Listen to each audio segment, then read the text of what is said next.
After all this time, the sun never says to the earth, "You owe me." Look what happens with a love like that. It lights up the whole sky. The way this book is written is different from many books that you've read. The ideas are not complete. The book is infinite. You can continue to write this book.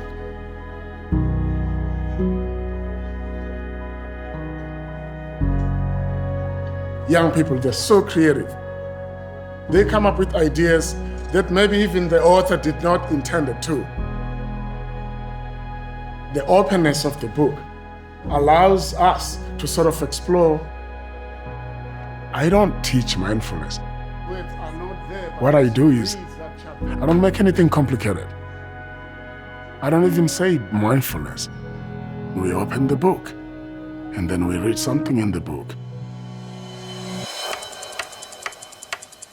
Have you ever explored the inside of a clock? It's a miracle in motion.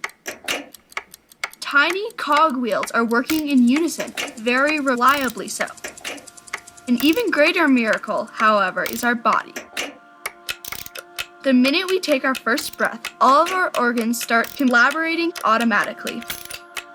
Our body knows instinctively what to do, how to act and react when we are sick, exercising, or resting. Think about how can that chapter that you're reading be used by other people or by yourself.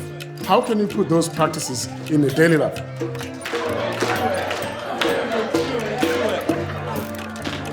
And the heart gets nourished from something, your breath.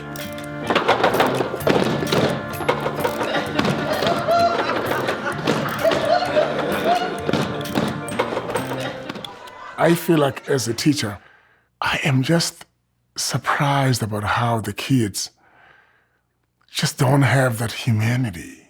It's like they're not doing well in classes because there are other pieces that are missing. Pieces of being human, they're just not there.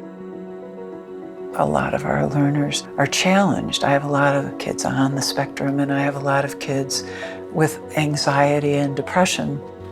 When I get like a week of sports in school and I just get really busy, I get really overwhelmed, and then sometimes it's really hard for me to just calm myself down.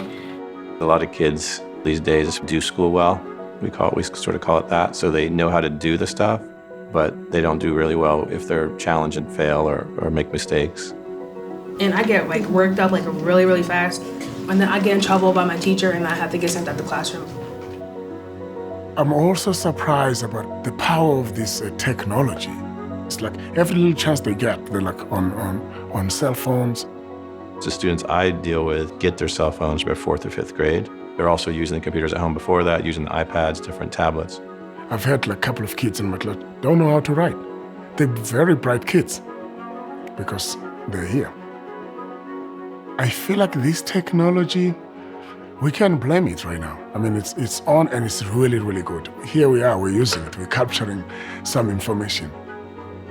But as responsible adults, if we want to keep healthier kids and contribute as citizens, we have to add something on these math, language arts, and other things that we're teaching. To me, this rubber band, it represents that flexibility, that resilience. And that resilience is not about being tough, but it's just being soft. And it's not just for students, but it's for teachers as well. Mindfulness makes us stop for a moment throughout a day, taking a breath, taking a moment to settle your nervous system and open your point of view, whether it's to what you're feeling and sensing in yourself, or whether it's what the person across from you is feeling and sensing, or whether it's the nature around you, or whether it's your teacher giving instruction. Oh, Bennett just want to know. All my classrooms begin with some kind of meditative activity, which is led by kids.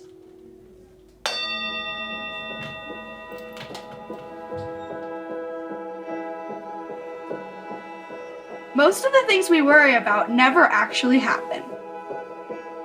But this doesn't stop us from worrying.